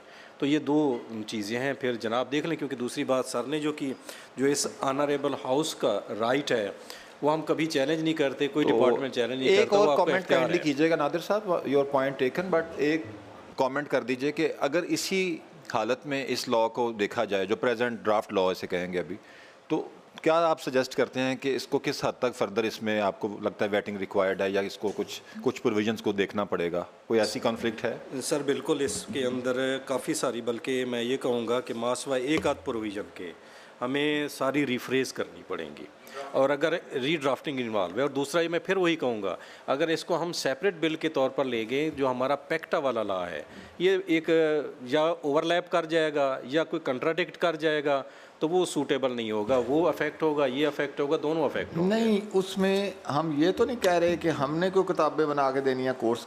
पैक्टा ने कोर्स डिज़ाइन करना है, जो उसको दिया जाना है, ये उसका ही मैंडेट है। कल भी ये बिल भी पास होगा तो ये मैंडेट उनका ही रहना है, कोर्स उन्होंने डिज़ाइन करना है। सर ऐसा सर सॉरी सर, इस एक्ट के अंदर, जो बिल के अंदर जो जनाब ने तजवीज़ फरमाया है, वो गवर्नमेंट लिखी हुई है, वर्ड गवर्नमेंट। चलो ये टेक्निकल बातें हैं ना, मैं तो अनपढ़ आदमी हूँ, मुझे तो किसी ने बना के नहीं दिया, मैंने कोशिश की है, मैंने खुद से जितनी टूटी फूटी आती थी वो मैंने लिख के दे दी है, ठीक है ना। ये चलो गवर्नमेंट की बजाय हम उसको अथॉरिटी कर देंगे, वो रिफ्रेज कर लें, उस पर कोई एतराज़ नहीं है। अथॉरिटी का अलग से लॉ मौजूद है कि अगर वो लॉ उसे एक स्पेसिफिक काम के लिए मौजूद है ना, उसको हम ये काम भी देंगे कि आपने उर्दू एक किताब आपने पंजाबी की भी बनानी है, ये काम वही करेगी अथॉरिटी। हम ये तो नहीं कह रहे कि ये माँ बोली हम किताबें खुद बनाना शुरू कर देंगे, कोर्स हम खुद बनाना शुरू कर देंगे। हम तो ये कहते हैं कि कंसेप्चुअली हम ये डिसाइड कर देंगे कि हमारे तलीमी अदारों में इसके लिए आप कोई इस्तेमाल वर्डिंग कर लें, कोई उसको जो भी नाम दे लें उसका, ठीक है ना, चाहे जो भी नाम आप देना चाहते हैं इसका, जो आपको पसंद है वो दे लें। मेरा आइडिया तो ये है कि हम ये हाउस ये फ़ैसला कर दे कि हम अपनी दरसगाहों में प्राइमरी की सतह तक पंजाबी का मजमून पढ़ाएंगे, सिर्फ इतनी सी बात है। अगली बात, बाकी जो सारी बातें हैं, पिछले दिनों 2 दिन पहले जो हमारे जिस तरह ये पॉलिसियाँ नाफज करते हैं अफसरान महकमे के, ये जो हमारा जनूबी पंजाब है उनके दई इलाके हैं, वहाँ इन्होंने इंग्लिश की बुक्स भेजी हुई हैं। अब वो बेचारा बच्चा, उसको उर्दू नहीं आती, उसको मैथ कहते हैं इंग्लिश में पढ़ाएं, उसको साइंस कहते हैं इंग्लिश में पढ़ाएं। वो टीचर थे जो मेरे साथ गुफ्तगू कर रहे थे, वो कहते हैं ये बच्चे हमारे ब्लैंक जाते हैं। कहा हमें इन्हें फेल नहीं करना, हम फेल नहीं करते, वो अगली क्लास में चले जाते हैं, कुछ स्कूल से भाग जाते हैं। जब तक आप ज़मीनी हक़ाइक़ को देख के फ़ैसले नहीं करेंगे, ये कॉपी पेस्ट उठा के, ये ऑस्ट्रेलिया की ये किताब अच्छी है उसको कॉपी पेस्ट करके यहाँ लगा दिया, बाद में पता नहीं छपी नहीं छपी, करोड़ों अरबों रुपया यहाँ सरकार का ज़ाया हो गया। तो ये काम होता आ रहा है और यही हुआ जा रहा है। बग़ैर देखे सोचे समझे ज़रूरतों को उसको आप नाफज कर देते हैं, उसका क्या उसके नताइज निकलते हैं, क्या लोग भुगतते हैं, कोई नहीं देखता। तो यहाँ भी ये सूरत हाल है, जो जिस चीज़ के काबिल है उसको उसके मुताबिक चलाएं। अभी भी हमारे यहाँ जो ड्रॉप आउट की सरकारी स्कूलों में जो बच्चे थोड़ा बहुत जिनके वालिदैन समझते हैं वो प्राइवेट स्कूलों में होते हैं, जो गवर्नमेंट स्कूलों में बच्चे रह जाते हैं वो उनको अंग्रेज़ी की शुद्ध बुद्ध नहीं होती, वो वहाँ से अंग्रेज़ी की वजह से स्कूलों से भाग जाते हैं। तो उसके मुताबिक चीज़ों को देखने चाहिए, या तो उनका मेयार बुलंद करें, टीचर का मेयार बुलंद करें। सिर्फ ये किताबें बदल देने से, उनके ऊपर को कोर्स नाफज कर देने से तो तालीम की बेहतरी कोई नहीं होनी, ना हुई है ना होनी है। टीवी पे बैठ के जो मर्ज़ी आप दावे करते रहें, जो मर्ज़ी टिकटॉक बनाते रहें, जो मर्ज़ी करते रहें, लेकिन नतीजा वही निकलना है जो दीवार पर लिखा हुआ है। ना कभी इस पर कोई डिबेट होती है, ना जो स्टेक होल्डर है टीचर है उनसे कोई बुला के पूछता है कि भाई आपके क्या मसाइल हैं, इसके नतीजा क्या निकल रहा है।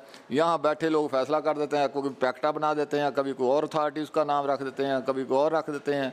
तो वो ये काम करते जा रहे हैं। इससे कहते हैं जी हमने जनाब बड़ी बेहतरी कर दी है, तलीम का हमने निज़ाम बड़ा खड़ा कर दिया है। तो लेकिन नतीजा वही है, 0 + 0 = 0। ऑनरेबल चेयरमैन, अगर आप इजाज़त दें तो मैं एक आपके बाद में से सोल्यूशन निकालने के लिए, नादिर साहब, I think what I can construe from the respected movers stance, can we have some kind of referential clauses in this bill referencing them with the PACTA law? Is it possible? Referential शायद mover चाह रहे हैं कि कर दिया जाए, ना कि हम उसको ही अमेंड करें। अगर आप थोड़ा असिस्ट कर दें कमेटी को उसके अकॉर्डिंगली, फिर मैं रिक्वेस्ट करता हूं कमेटी उसके अकॉर्डिंगली इसको देख ले। इसमें मेरी सबमिशन ये होगी कि अगर इस मोड पे जाना है, क्योंकि ड्राफ्टिंग के काफ़ी सारी इसमें इश्यूज़ हैं जो कि ओवरलैपिंग को भी शो कर रहे हैं, कंट्राडिक्शन को भी शो कर रहे हैं पैक्टा के लॉ के साथ, तो बेहतर फिर ये होगा कि अगर इसको इंडिपेंडेंट बिल के तौर पर ऑनरेबल हाउस समझता है कि लाना ही है, तो फिर थोड़ा सा टाइम इसको अभी पेंड किया जाए, ताकि मिल बैठ के इसके ऊपर फिर दोनों लॉज को सामने रख के तो इसकी हार्मोनाइजेशन की जाए, ताकि फिर एक ड्राफ्ट ऐसा आ सके जिस पे कोई वो जो फाइनेंशियल इम्प्लीकेशन का क्वेश्चन आ रहा है वो भी इससे रिमूव हो जाए, और जो ओवरलैपिंग है या कंट्राडिक्शंस हैं उसको भी सेटल कर लिया जाए। तो फिर है दूसरा एक और चीज़, मैं फिर उसी तरफ आ रहा हूँ, जो इस बिल की रूह है माँ बोली, बजाय इसके कि इस बिल के अंदर ही छोड़ा जाए कि गवर्नमेंट उसको डिटरमिन करेगी, तो मेरी सबमिशन ये होगी कि ऑनरेबल मूवर इसके अंदर वो स्पेसिफिकली वो लिखे लैंग्वेजेस कि जी ये 2 लैंग्वेजेस हैं, ये 3 लैंग्वेजेस हैं, या 4 लैंग्वेजेस हैं, वो स्पेसिफिकली आए उसमें, ताकि कल को फिर एक एम्बिग्विटी ना हो कि जी डिटरमिन करने के लिए कोई इसमें कमेटी नहीं है, कुछ भी नहीं है जिसने डिटरमिन करना है कि कौन सी लैंग्वेज को 1 to 5 पढ़ाया जाना है। और दूसरी एक और बात, ये जो आपका बिल है ये सिर्फ पहली क्लास से या उससे प्री क्लासेस हैं उससे लेके 5th तक को एड्रेस कर रहा है। उससे आगे फिर इन माँ बोली लैंग्वेजेस का जो बच्चे ने पढ़ भी लिए, एक एक्स्ट्रा बर्डन उसने अपने ऊपर ले भी लिया, उसकी अफादियत क्या होगी? उसके बाद क्या उसको ऑप्शनल किया जाए? फिर उसको फिर कोई इस तरह का, ताकि वो नहीं, छठी क्लास में तो नहीं है ना सर? नहीं है सर, छठी में ऑप्शनल, छठी में मौजूद है। वहाँ तक तो सिर्फ बच्चे को, चूँकि बच्चा इब्तदा में बोलना सीखता है, लिखना सीखता है, जब वो बेसिक चीज़ सीख चुकेगा बोलना और लिखना को छोटा मोटा उसके मुताबिक जो उसकी किताबें होंगी, को तारीख उसकी पढ़ाई जाएगी, वो सीख लेगा। आगे उसका जनरल एजुकेशन शुरू हो गई है, वो उस तरफ चला जाएगा, बस ठीक है।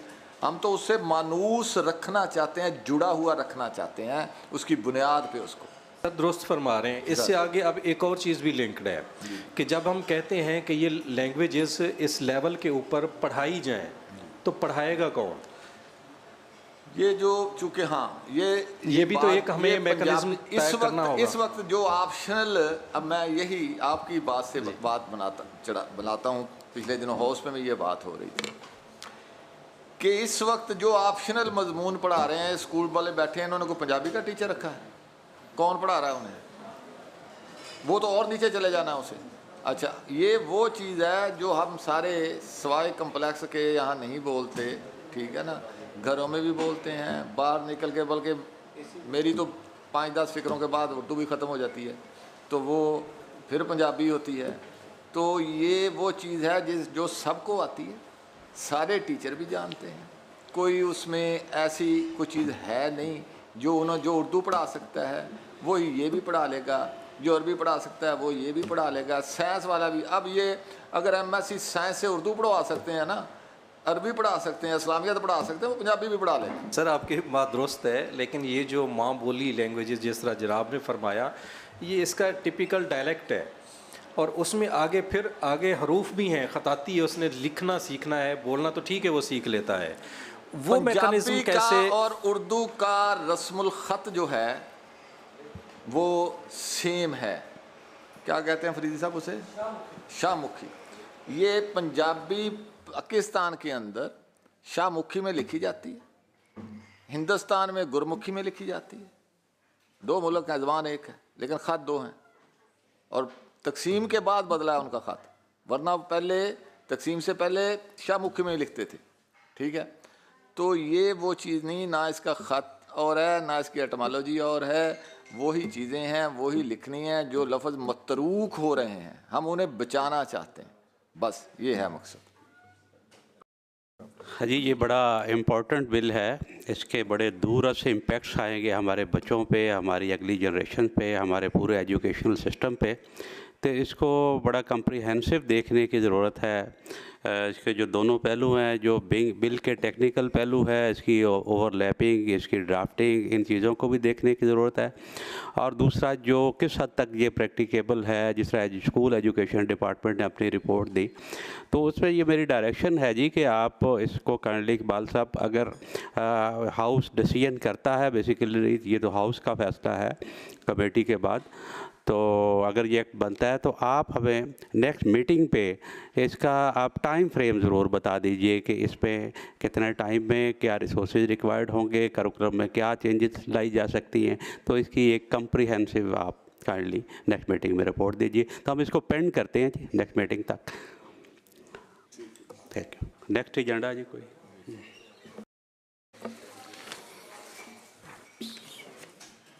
Sir next sir agenda item number 3 है हमारे पास, adjournment motion number 4 to 5 of 2025 move by mister Amjad Ali Javed MP APP 121। Sir ये तहरीक अल्तवाए कार है सर, आप इसको काइंडली पढ़ दीजिए।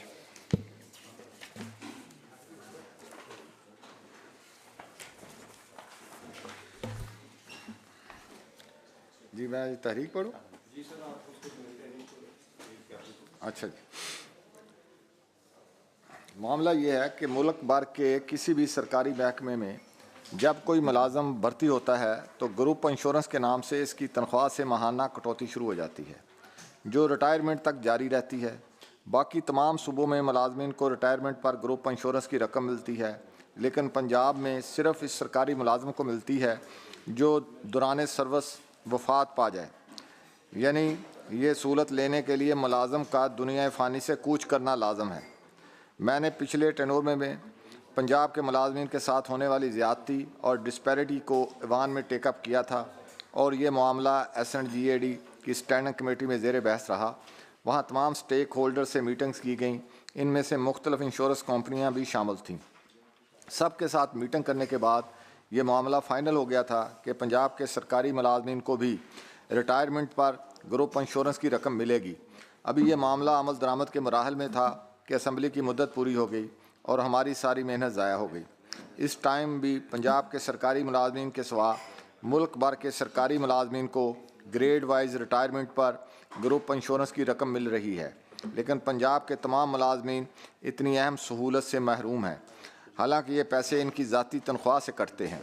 इसी तरह पंजाब के मुलाजमीन के साथ रिटायरमेंट पर पेंशन, लीव इनकैशमेंट और बाकी मरात में भी जुल्म हो रहा है। इनके साथ डिस्पैरिटी बढ़ती जा रही है। वफाक और बाकी तीनों सूबों में पेंशन, लीव इनकैशमेंट पूरी मिल रही है, लेकिन पंजाब में पेंशन 60% और लीव इनकैशमेंट 30% दी जा रही है। एक मुलाजमा अपनी उम्र के 40 साल अदारे को देता है, जब वो रिटायर होता है तो वो कोई और काम नहीं कर सकता। बुढ़ापे में अद्वियात और बाकी ज़रूरियात बढ़ जाती हैं, लेकिन इस पेंशन में वो अपनी कोई भी जायज़ ज़रूरत पूरी नहीं कर सकता। अब सवाल ये है कि डिस्पैरिटी सिर्फ पंजाब के सरकारी मुलाजमीन के साथ ही क्यों है? इनका मुआशी कत्ल क्यों किया जा रहा है? रिटायरमेंट के बाद इन्हें क्यों ज़िंदा दरगोर किया जा रहा है? अभी चंद दिन पहले वफाक ने पेंशन एंड लीव इनकैशमेंट के हवाले से कुछ इस्लाहात की जिनके ज़रिए मुलाजमीन का फ़ायदा हो सके। वफाक की इस आर्डर को तमाम सूबों ने अडॉप्ट कर लिया है, लेकिन पंजाब के मुलाजमीन को अभी तक महरूम रखा जा रहा है। ये इतना अहम, सुलगता हुआ और फौरी हल तलब मामला है कि इसे मुतल्लिका स्टैंडिंग कमेटी को रेफ़र किया जाए। जी सर। जी, ताकि कोई ऐसा नाल निकल सके। जी सर, फाइनेंस डिपार्टमेंट से एडिशनल सेक्रेटरी साहब तशरीफ़ लाए हैं सर, वो बताते हैं। सर मैं Numan Yusuf, special secretary finance sir, और मेरे साथ अब्दुल्ला नैयर शेख साहब भी हैं। SNGAD के पास ये जो मुअज़्ज़ज़ मेंबर की तहरीक का पहला हिस्सा है रिगार्डिंग ग्रुप इंश्योरेंस, उस सब्जेक्ट को SNGAD डील करता है अंडर द बेनवलेंट फ़ंड।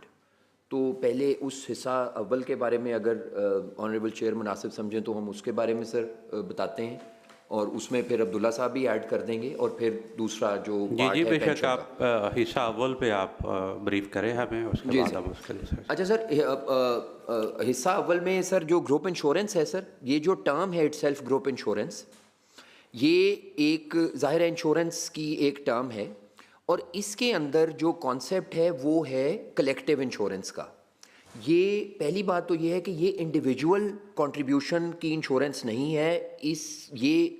इसका जो जेनेसिस है या जो बुनियाद है वो है ही ग्रुप टर्म इंश्योरेंस, यानी एक ऐसी इंश्योरेंस जिसके अंदर तमाम मुलाजमीन कलेक्टिवली कंट्रीब्यूट करते हैं एक सर्टेन अमाउंट, और इंश्योरेबल इवेंट के अकर होने की सूरत में ये उस एम्प्लॉई के बेनिफिशरी को जो है ना वो इसका बेनिफिट मिलता है। अब ये 1969 का जो वेलफेयर फंड ऑर्डिनेंस है उसके तहत उसका जो सेक्शन 5 है उसके तहत ये बेनिफिट जो है एम्प्लॉयज़ के लिए अवेलेबल है, और उसमें जो इंश्योरेबल इवेंट डिफाइंड है वो है death till the age of 65 years. तो सर एक तो मैं ये अर्ज़ करना चाह रहा हूँ कि इसको नॉर्मल लाइफ इंश्योरेंस से डिस्टिंक्टली देखने की ज़रूरत है। ये इंडिविजुअल कंट्रीब्यूशन या इंडिविजुअल बेनिफिट बेस्ड बेनिफिट या इंश्योरेंस नहीं है। एक तो ये कलेक्टिव है, दूसरा जो इंश्योरेबल इवेंट है जिसकी सूरत में इसका बेनिफिट मुतवफ़ी के वरसा को मिलता है वो है सिर्फ़ और सिर्फ डेथ इस कानून के मुताबिक।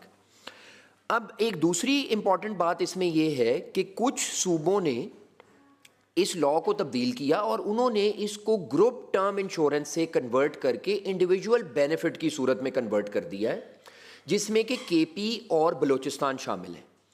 अब उसकी सूरत में उसके नतीजे में ये हुआ है कि उनका जो प्रीमियम है एम्प्लॉयज़ जो हर महीने अपनी तनख्वाह से कटवाते हैं वो KPK के मुकाबले में मतलब KPK का पंजाब के मुकाबले में वो तकरीबन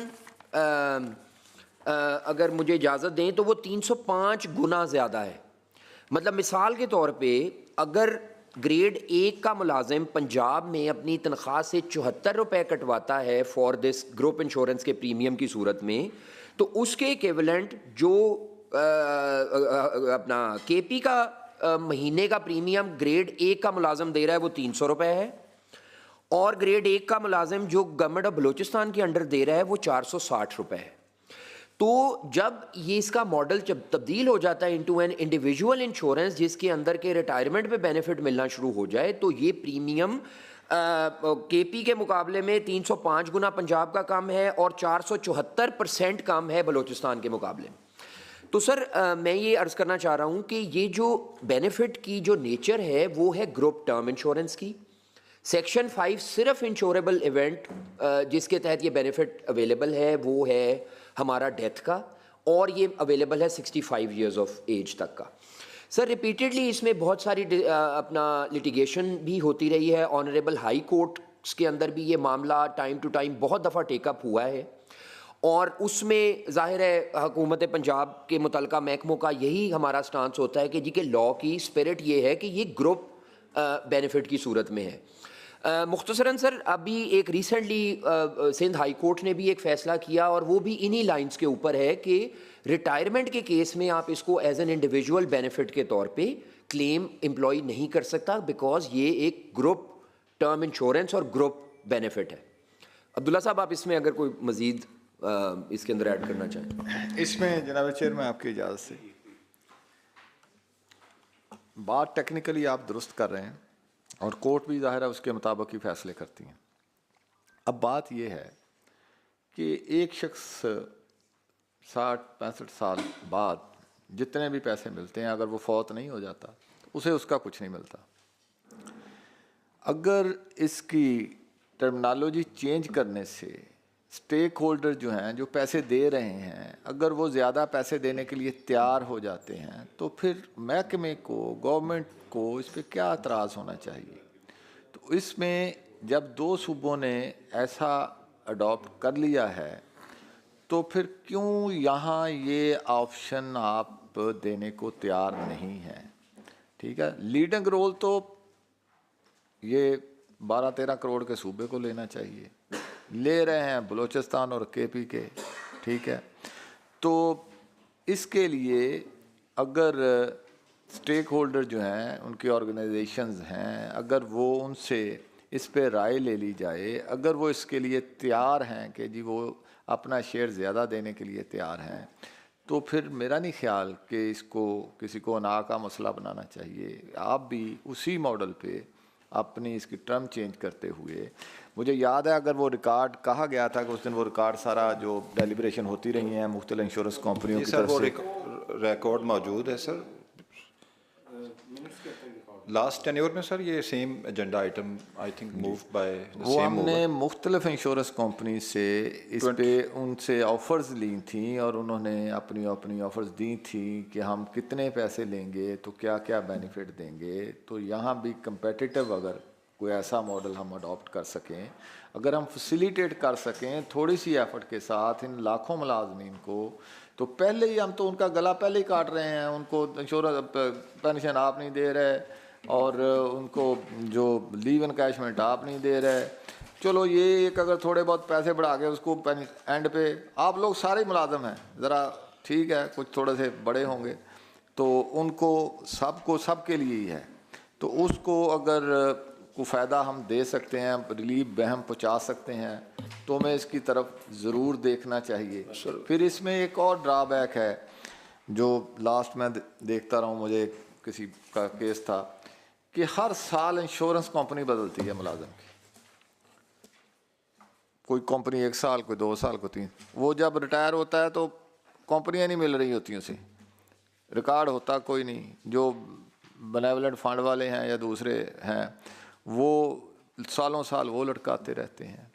उसको भी अब ये बात चूँकि हो रही है उस सिस्टम को भी देखे जाने की ज़रूरत है, इस पर भी ज़रा काइंडली रोशनी डाल। इसमें सर जो लास्ट प्रोसीडिंग्स है ना 21 मई 2018 की है, उसमें मैं जो ऑपरेटिव एक पार्ट है जो right in front of me, paragraph number 4, ये मैं रीड कर देता हूँ sir. The Secretary Fund Services and General Administration Department stated that in compliance with the direction of the committee, several meetings with all the stakeholders were concluded. to finalize the issue, and a bill had been drafted to this effect. She presented a copy of the proposed bill titled, जो bill का नाम उस वक्त रखा गया वो 2018 के नाम से, before the committee. She stated that the department had finalized the case with the Postal Life Insurance Company, and PLI would get approval of the draft from Board of Directors and Finance Division. मेरे division में भी mistakenly लिखा गया होगा कि यहाँ divisions नहीं होते, डिपार्टमेंट लिखना चाहिए था. The previous proceedings.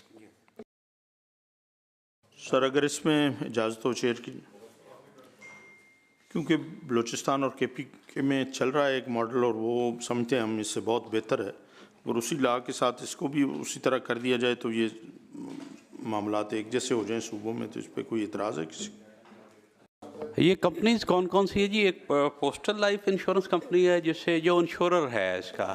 अच्छा सर, इसमें जनरली स्टेट लाइफ ही रही है. 3 साल के बाद ये रिन्यू होता है इंश्योरेंस कंपनी के साथ. कुछ थोड़े पीरियड के लिए पोस्टल लाइफ इंश्योरेंस भी थी, लेकिन ज़्यादातर जो ये बेनेवोलेंट फंड का कॉन्ट्रैक्ट रहा है वो स्टेट लाइफ इंश्योरेंस के साथ ही रहा है.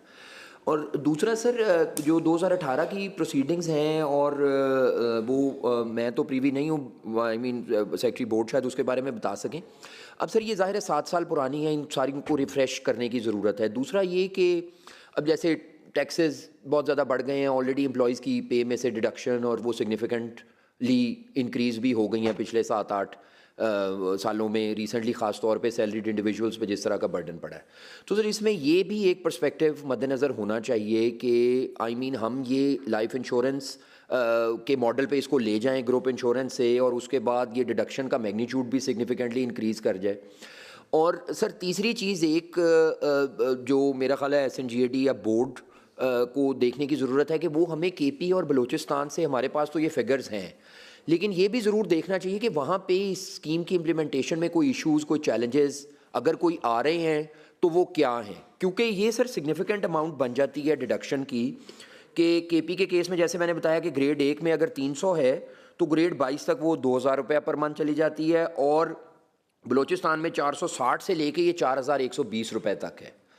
तो बहरहाल जो उस टाइम पे डेलिब्रेशंस या डिस्कशंस कैलकुलेशंस हुई, उनको सर नए सिरे से देखने की ज़रूरत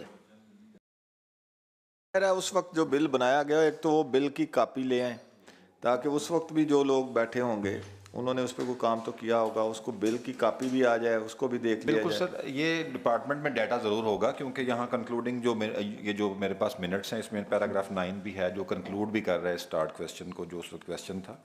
तो ये तमाम था डाटा मौजूद होगा सर. और आई थिंक उसमें अमेंडिंग बिल जैसे बनना है तो वो most of things were already there in the field, तो वो जस्ट रिफ़्रेश ही होनी है चीज़ें.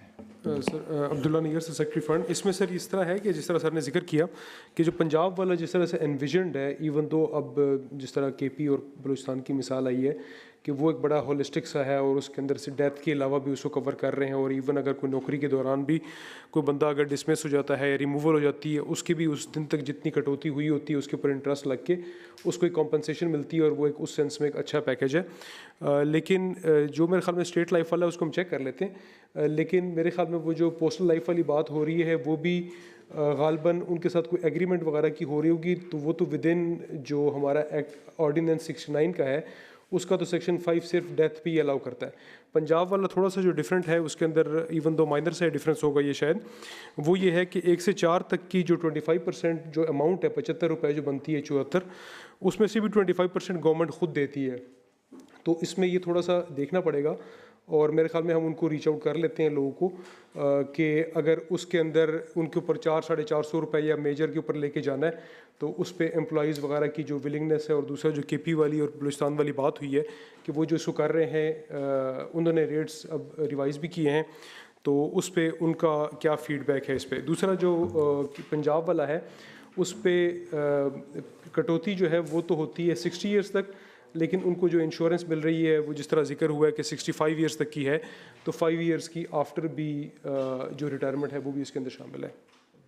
इसमें यहाँ आप 25 रुपीज़ गवर्नमेंट दे रही है, वो ज़ाहिर एक ख़ास शरह से दे रही होगी ना, तो वहाँ की गवर्नमेंट्स भी वैसे ही दे रही होंगी. जो एम्प्लॉइज़ का शेयर जिसकी तरफ इशारा कर दिया है ना, वो उसमें गवर्नमेंट का भी कुछ ना कुछ शेयर होगा, तो इसलिए उसको भी सारा मंगवा के देख के कि वहाँ जो है मुलाजम वो कितना शेयर दे रहा है, गवर्नमेंट कितना शेयर दे रही है, तो वो सारी चीज़ें भी उसमें आ जाएंगी। जब आप पेंशन फंड भी बनाने जा रहे हैं, गवर्नमेंट से हटा रहे हैं, तो ये भी उसका एक हिस्सा पोर्शन उसका बना के इसको भी इस तरीके से ला के तो मुस्तकिल अगर बात जो कर रहे थे ये मैंने पहले भी कहा कि अगर स्टेक होल्डर्स देने के लिए तैयार हैं, जिनके पैसे कटने अगर वो तैयार हैं, तो फिर हमें या डिपार्टमेंट को तो कोई एतराज़ नहीं होना चाहिए। तो इसको इस एंगल से देखा जाए। आइंदा जब आप अपना इस पर देख लेंगे तो फिर हम जो स्टेक होल्डर्स की उनकी इलेक्टेड बॉडीज़ हैं हर डिपार्टमेंट में मौजूद हैं, उनके रिप्रेजेंटेशन को भी कॉल किया जा सकता है, उनका भी मौक़िफ़ सुना जा सकता है, तो उनकी राय भी ली जा सकती है इस पर। तो इस पर फिर वो अगली बात वो कर लेंगे, लेकिन पहले ये है कि आप इस पर पूरी स्टडी लेके आएँ, तो जो फॉर्मल मीटिंग है उसके हिसाब उनका भी रिकॉर्ड लेके, जो कोई बिल ड्राफ्ट हुआ था वो भी लेके, इसके साथ अगर KPK में और बलूचिस्तान में किस शरह से गवर्नमेंट दे रही है और वो एम्प्लॉय कितने पैसे दे रहा है, पूरी कंप्लीट जो है वो होना चाहिए डाटा जी। यही कि मुलाजमीन की कंसेंट लेनी या उनसे फीडबैक लेना, तो ये एक वेलफेयर का काम है। अगर इसको इस तरह किया गया कि क्योंकि जो भी गवर्नमेंट फैसला करती है लीव इनकैशमेंट का या कोई, उसमें तो कोई कंसेंट नहीं ली जाती मुलाजमीन से, ये तो फिर एक इसकी इंटेंट तो क्वाइट पॉजिटिव है। और इसमें अगर उस सिलसिले में पड़ गए मुलाजमीन से लेने की, हाँ नहीं, वैसे भी जो चंद साहब का अपना ये प्रपोज़ल है बहुत अच्छी ये प्रपोज़ल है, क्योंकि आमतौर पे जो समझा जाता है इंश्योरेंस के मतलब कि जो इंश्योर्ड आदमी है उसको दो तरीक़ों से उसको इंश्योरेंस की रकम जो है वो मिलती है। पहले तो वो कोई इंसिडेंट हो टाइम पीरियड के दौरान, बिफोर मैच्योरिटी टाइम, और दूसरा ये है कि जब वो मैच्योर हो जाए वो पॉलिसी तो उसको उसके बेनिफिट्स मिलते हैं। तो यहाँ पे चूँकि ये अपना कलेक्टिव किस्म की इंश्योरेंस पॉलिसी करवाई गई है, ओवरऑल जो है ये ग्रुप इंश्योरेंस है ना कि इंडिविजुअल इंश्योरेंस है, तो उसमें ये है कि जो ग्रुप इंश्योरेंस के साथ साथ ये दो चीज़ें इसमें हो सकती हैं। एक तो ये इसको पूरे को जिस तरह चौधरी साहब का पॉइंट ऑफ व्यू है कि इंडिविजुअल मॉडल पे ले जाया जाए, और दूसरा जो है ये भी हो सकता है अगर मूवर भी इस बात को आगे, चूँकि नेक्स्ट मीटिंग पे हमने इस चीज़ों को बेहतर तरीके से करना है, ज़रा डिस्कस करेंगे कि ऑप्शन भी दी जा सकती है कि कोई ग्रुप इंश्योरेंस के साथ पैरेलल अगर कुछ लोग इंडिविजुअल्स इंश्योरेंस की तरफ जाना चाहे, है तो एक कॉन्ट्रैक्ट ही लेना है, जो पॉलिसी लेनी है इंश्योरेंस कंपनी के साथ, तो उसको उस हिसाब से कर लिया जाए कि जी जो इंडिविजुअल लेना चाहे वो ज़्यादा प्रीमियम देंगे, उनको इंडिविजुअल ले लिया जाएगा, जो ग्रुप में जाना चाहे वो उसी में रहे। जनाब चेयरमैन, जहाँ तक मुझे याद पड़ता है कि उस वक्त जो रैप आए थे ना जी इंश्योरेंस कंपनीज के, तो उन्होंने ग्रुप इंश्योरेंस में रहते हुए जैसे एक आप ऑफर्स देते हैं कि हम आपको इतना बिजनेस दे रहे हैं, तो चूँकि ये स्टेट लाइफ एक लिखी पढ़ी एक ही कंपनी है, वो उनको जब तक कंपटीशन नहीं आता, बहुत सारी लाइफ इंश्योरेंस कंपनियां डिफरेंट मौजूद हैं। जब वो उस वक्त भी ऐसे ही था, वो उन कंपनियों ने अपने पैकेजेस जो हैं ग्रुप इंश्योरेंस के पैकेजेस में वो रिलीफ शामिल किए थे। जहाँ तक मुझे पता है कि वो थोड़ा सा पैकेज बढ़ा रहे थे, इतना नहीं बढ़ा रहे थे, लेकिन उन्होंने कहा था कि हम ये आप साथ आपको मज़ीद ये सहूलियात मज़ीद फराहम कर देंगे। तो ये जब ऐसी कोई बात इस पर होगी तो उनको भी कंपनीज़ को बुलाया जाएगा, उनसे ऑफर्स ली जाएंगी। देखें ये थोड़ा बिजनेस तो नहीं है ना कि एक सरकार कितने लाख मुलाजमों के पैसे हर साल अरबों रुपया उन्हें आमदन दे रहा है, तो वो जब आप उसके अगेंस्ट उनसे कोई मांगेंगे कुछ सहूलत, तो वो आपको फैसिलिटेट ज़्यादा से ज़्यादा बिजनेस हासिल करने के लिए करेंगे। तो इसलिए ज़्यादा बेहतरी हो जाएगी, हमारी थोड़ी सी एफर्ट के साथ बहुत सारे लोगों का भला हो जाएगा। जी नेक्स्ट मीटिंग में ये सारी जो डिटेल्स हैं, जी आप बात करना चाह रहे हैं? जी सर, मैं छोटी सी गुजारिश ये करना चाह रहा हूँ कि जो अभी सारी डिस्कशन है इसमें जो तहरीक अल्तवाकार है, इससे भी ये रिफ़्लेक्ट हो रहा है कि 2018 में जिसका जिक्र किया जा रहा है उस वक्त बड़ी थारोली डेलिब्रेशंस हुई थी, क्योंकि यहाँ पे वर्डिंग है कि अमल दरामद के करीब पहुँच चुका था मामला। तो क्या ये सूटेबल नहीं होगा कि 2018 की अगर कोई प्रोसीडिंग्स हमें मिल जाएं कि उस वक्त क्या डिस्कशन हुई क्या क्या जो ऑफ़र्स आई वो किस लाइन पे आई, अगर कोई लेजिस्लेटिव प्रपोज़ल की तरफ हम गए तो हमने क्या प्रपोज़ किया था, ताकि हम देख लें कि अगर वो सोल्यूशन वायबल है तो क्यों ना उसी को, अगर पॉसिबल हो तो उसी को कंटिन्यू किया जा सके। In the light of KP और बलूचिस्तान वाले अदरवाइज उसके फिर रख के एक नए मॉडल की तरफ जाया जाए जो Most of feasible the हो। things that you require, I think they are with the department. लेकिन असेंबली में भी अगर कुछ होगा तो वो हम प्रोवाइड यहाँ से कर देंगे। मोस्टली चीज़ें जो हैं वो डिपार्टमेंट के पास ही। ठीक है सर, नोटेड। इंशाल्लाह आपको अगली दफ़ा इसमें कॉम्प्रिहेंसिव एक प्रपोजल देते हैं sir. Thank you so much. जी ये अभी इसको एजेंडा मीटिंग तो मेरे ख्याल सारी कंप्लीट हो गई है जी। चलें जी, नेक्स्ट मीटिंग पे फिर आप एक comprehensive report including KP Balochistan जहाँ जहाँ पे ये मॉडल इंडिविजुअल चल रहा है तो आप इसकी पूरी रिपोर्ट लेके आएँ तो फिर हम इसको नेक्स्ट मीटिंग, वो तो आप रिकॉर्ड देंगे तो वो कंपेयर कर लेंगे। थैंक यू वेरी मच जी, बहुत शुक्रिया सब लोगों का।